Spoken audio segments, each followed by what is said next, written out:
আসসালামু আলাইকুম, welcome back to রুম্পাজ kitchen. কেমন আছেন সবাই? আশা করছি যে যেখানে আছেন সবাই ভালো আছেন। আমরাও আল্লাহর রহমতে ভালো আছি। এখন সারা দেশেই পুজো চলতেছে, পুজোর টাইম। আজকে আর আমার এই রেসিপিটি পুজো স্পেশাল একটা সুইট ডিশ, সেটা হলো সানার সুইস রোল। এটা বাসায় অবশ্যই ট্রাই করবেন, ফ্যামিলির সবাইকে নিয়ে খাবেন, পুজোতে এনজয় করবেন। তাহলে চলুন দেখে নেওয়া যাক কিভাবে তৈরি করতে হয় সানার সুইস রোল। সানার সুইস রোল বানানোর জন্য এখানে আমি নিয়ে নিয়েছি 1.5 কাপ ছানা, 3টা এরকম ছোট সাইজের গাজর, নিয়ে নিয়েছি গুঁড়ো মিল্ক, আর নিয়ে নিয়েছি সুগার, কনডেন্স মিল্ক, ঘি আর গরম মশলা। এখানে আমি কতটুকু দিব এটা আমি যখন দিব তখন পরিমাপটা বলে দিব। এখন আমি যেটা করব, গাজর 3টাকে আমি আগেই ধুয়ে রেখেছিলাম। এখন এই গাজর 3টা আমি ভালো করে ছুলে ছোট ছোট টুকরো করে ব্লেন্ডারে ব্লেন্ড করে নিব।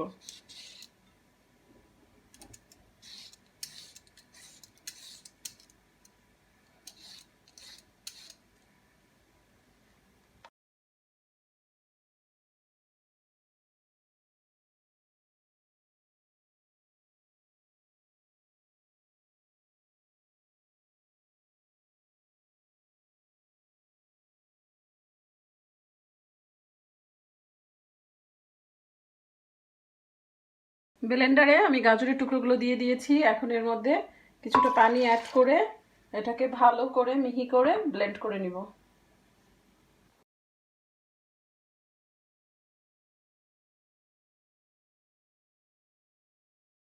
দেখুন গাজরগুলো আমি ব্লেন্ডারে ব্লেন্ড করে নিয়েছি। আমি দেখিয়ে দিচ্ছি কতটা মিহি করেছি।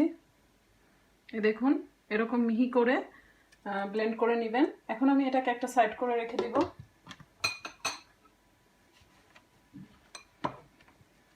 তারপরে আমি এখানে ছানাটা নিয়ে আসব। এখানে আমি 1.5 কাপ ছানা নিয়েছিলাম। এর মধ্যে আমি 6 টেবিল স্পুন সুগার দিব।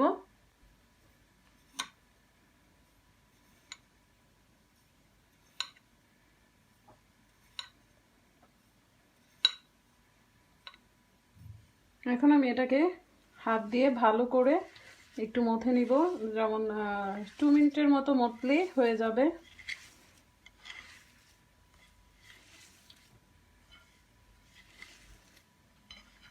দেখুন ছানাটা আমি 2 মিনিট মাখিয়ে নিয়েছি।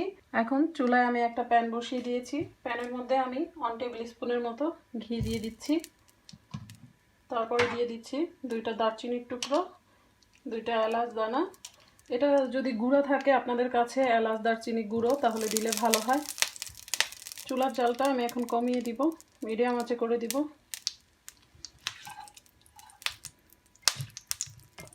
ঘিটা গলে গেলে আমি এর মধ্যে ছানাটা দিয়ে দিব, যে ছানাটা আমি মাখিয়ে রেখেছিলাম।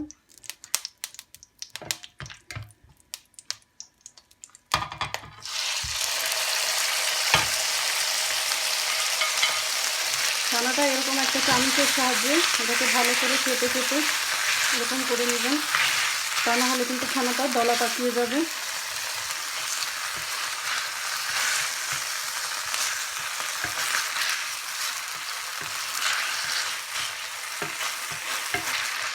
এরপর আমি এখানে অ্যাড করে দিব 1/2 কাপ গুঁড়ো দুধ।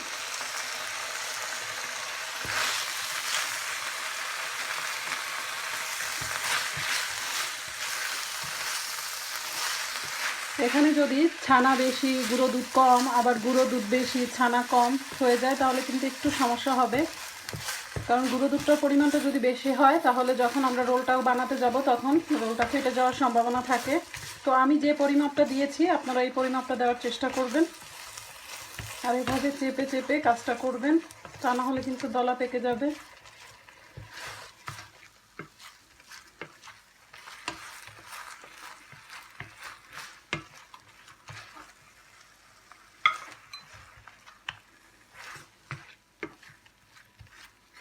এখন আমি এর মধ্যে অ্যাড করে দিব 2 টেবিল স্পুন কনডেন্স মিল্ক। আপনাদের কাছে যদি কনডেন্স মিল্ক না থাকে তাহলে আপনারা আরও 2 টেবিল স্পুন সুগার অ্যাড করে দিবেন।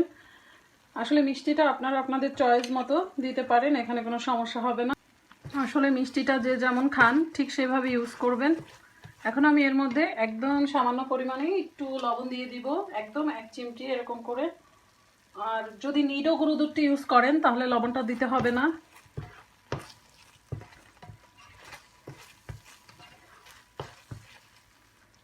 এখন কিন্তু আমার চুলার জালটা মিডিয়াম আঁচে আছে, আর এটাকে মিডিয়াম আঁচে রেখেই 2 মিনিট আমি নেড়ে চেড়ে নিব।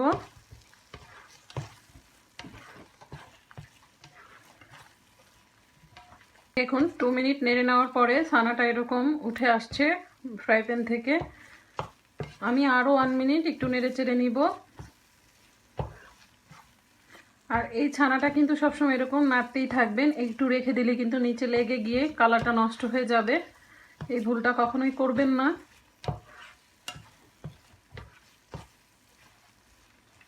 আমার ছানাটা হয়ে গেছে, একটু নরম নরম থাকতেই ছানাটা আমি নামিয়ে নিব। এখন আমি ছানার ভিতর থেকে এই যে এলাচ আর দারচিনির টুকরোগুলো বেছে এভাবে ফেলে দিব, তারপর এটাকে নামিয়ে নিব। এখন আমি যে কাজটা করব, ছানাটা আমি যেখানে রোলের শেপ দিব ঠিক সেখানেই আমি ছানাটা আগে নামিয়ে নিব। আমি এখানে একটা ফয়েল পেপার নিয়ে নিয়েছি, আপনারা চাইলে পলিথিনও ইউজ করতে পারেন। এখন আমি হাত দিয়ে এটার উপরে একটু ঘি এভাবে লাগিয়ে দিব, তারপরে ছানাটা এখানে রাখবো।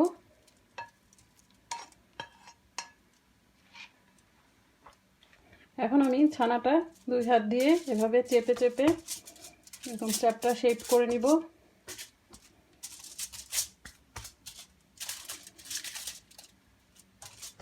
তারপর এটার উপরে আরেকটা ফয়েল পেপার এভাবে দিয়ে আমি এটাকে রুটি বল, যেটা দিয়ে আমরা রুটি বানাই সেটা দিয়ে এরকম একটা বেলুন দিয়ে আমি এটাকে একটু রুটির মতো বলে নিব। উঠিয়ে একটু দেখে নিব কতটুকু পাতলা হলো।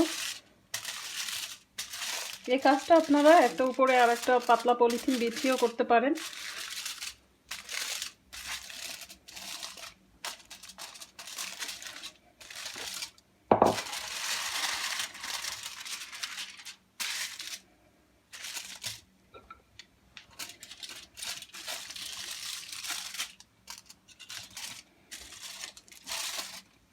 দেখুন জাস্ট এভাবে বলে নেবেন, কারণ আমি এই সাইড থেকে রোলটা এরকম ভাঁজ করব, এর জন্য এই সাইডটা একটু লম্বা এরকম শেপটা করে নিয়েছি।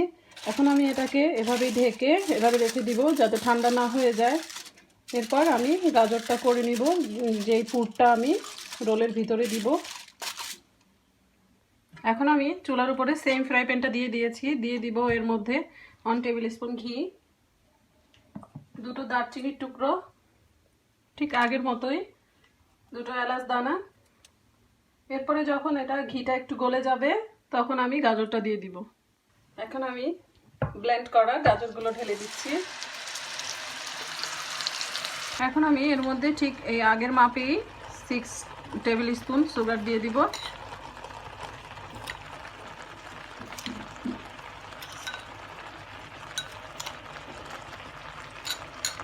এখন আমি এর মধ্যে অ্যাড করে দিব সামান্য লবণ। মিষ্টি জিনিসে লবণটা দিলে স্বাদটা দ্বিগুণ বেড়ে যায়। অনেকেই দেয় না, যারা দেন না তারা দিবেন না, সমস্যা নেই। এখন আমি এর মধ্যে অ্যাড করে দিব 3 টেবিল স্পুন কনডেন্স মিল্ক। ছানায় আমি 2 টেবিল স্পুন করেছিলাম, আর এখানে 3 টেবিল স্পুন রাখা আছে, এটা পুরোটাই দিয়ে দিচ্ছি। ঠিক সেই আগের কথাই বলবো, যদি কনডেন্স মিল্ক না থাকে তাহলে সুগার দিয়েই করতে পারেন, কিন্তু কনডেন্স মিল্ক দিলে গাজরের মধ্যে একটা ভালো সুন্দর ফ্লেভার আসে। ঠিক আগের প্রসেসে এরকম লাগতে থাকতে হবে, আর মিডিয়াম আঁচে রাখতে হবে জালটা, তা না হলে কিন্তু নিচে লেগে যাবে। আর নিচে যদি একবার লেগে যায় তাহলে কিন্তু টেস্টটাও নষ্ট হয়ে যাবে আর গাজরের কালারটাও নষ্ট হয়ে যাবে। তো এই কাজটা খুব সাবধানতার সাথে করবেন। এটা যখন চুলার উপরে দিবেন অন্য কোনো কাজে যাবেন না, এরকম সবসময় এটাকে লাড়তে থাকবেন। ঠিক ছানা যেরকম আমি করেছি গাজরের এই জিনিসটা আমি ওইভাবেই করব।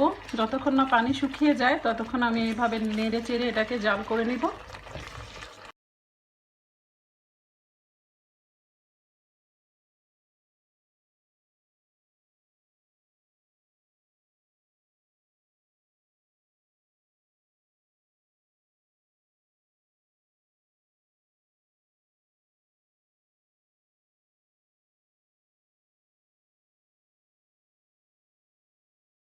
দেখুন গাজরের যে পুরটা আমি রোলের ভিতরে দিব এটা হয়ে গেছে। এখন আমি এটাকে নামিয়ে নিব। আপনারা এই প্রসেস করে হালুয়াও বানিয়ে খেতে পারেন। এটার মধ্যে কাজু পেস্তা বাদাম দিয়ে হালুয়াও হয়ে যাবে। এখন আমি এটা নামিয়ে নিব। গাজরটা আমি নামিয়ে নিয়েছি। এখন আমি চলে এসেছি ওই যে ছানার যে রুটিটা করে রেখেছিলাম সেখানে। এটা আমি উপর থেকে এভাবে তুলে নিলাম। এটা একটু ঠান্ডা হয়ে গেছে, কোনো সমস্যা নেই, ঠান্ডা হলে ভয়ের কিছু নেই। এখন আমি এটার উপরে গাজরের যে পুরটা এটা আমি এভাবে ঢেলে দিব। তারপর এটাকে এরকম চামিচের সাহায্যে এটাকে সুন্দর করে এই ছানার উপরটায় পুরোটা এভাবে আমি ছড়িয়ে দিব। ছানাটা যতটুকু ঠান্ডা হয়ে গেছে গাজরের এই লেয়ারটার গরমে ছানাটা ঠিক হয়ে যাবে।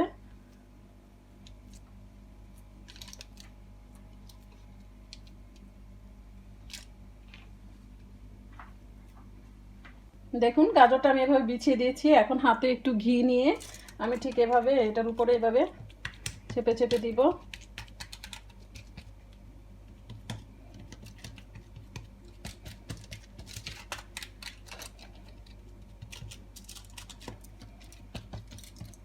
এখন আমি এটাকে এভাবে ভাঁজ করে রোল বানিয়ে নিব।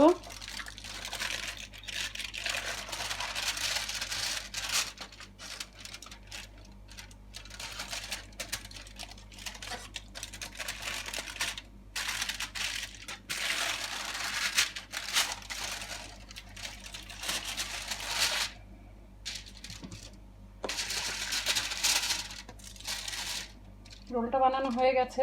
এখন এটাকে আমি আবার এরকম পিছনের সাইডটা এভাবে নিয়ে আসবো। নিয়ে এসে ঠিক পেপারটার সাথে এভাবে মুড়িয়ে নিব। রোলটা যদি একটু মোটা খেতে চান তাহলে এভাবেই রেখে দিবেন, আর যদি চান না মিষ্টির সাইজটা আর একটু ছোটো বানাবেন তাহলে এরকম হাত দিয়ে একটু চেপে চেপে আরও লম্বা করে নিতে পারেন এভাবে। কিন্তু আমি মিষ্টির সাইজটা এরকম বড়ই রাখবো, তাহলে রোলটা দেখতে ভালো লাগবে কাটার পরে। এখন এটাকে আমি নর্মাল ফ্রিজে রেখে দিব 40 থেকে 45 মিনিটের জন্য। একদম পুরোপুরি ঠান্ডা হওয়ার পরে এটাকে আমি কেটে নিব। দেখুন ফিরে এলাম 40 মিনিট পরে। এখন ফ্রিজ থেকে আমি রোলটা নামিয়ে নিয়েছি। এখন এটাকে আমি খুলে নিব।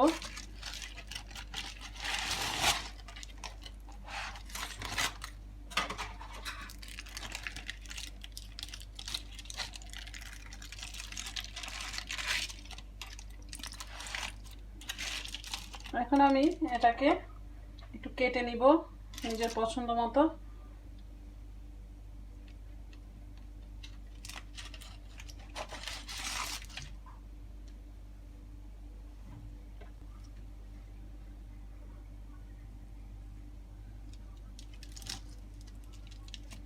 দেখুন এভাবে আমি সবগুলো কেটে নিব।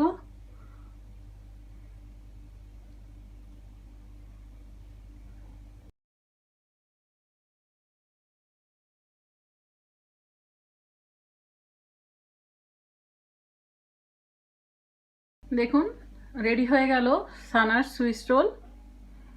মিষ্টিটা এতটা ইয়ামি হয়েছে যে আসলে আপনারা বাসায় না বানিয়ে খেলে এটা বুঝতে পারবেন না। এর জন্য অবশ্যই বাসায় আপনাদেরকে এই রেসিপিটা ট্রাই করতে হবে।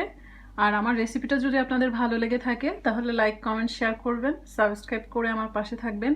আর আমার চ্যানেলটা যারা সাবস্ক্রাইব করেছেন তাদেরকে অসংখ্য ধন্যবাদ।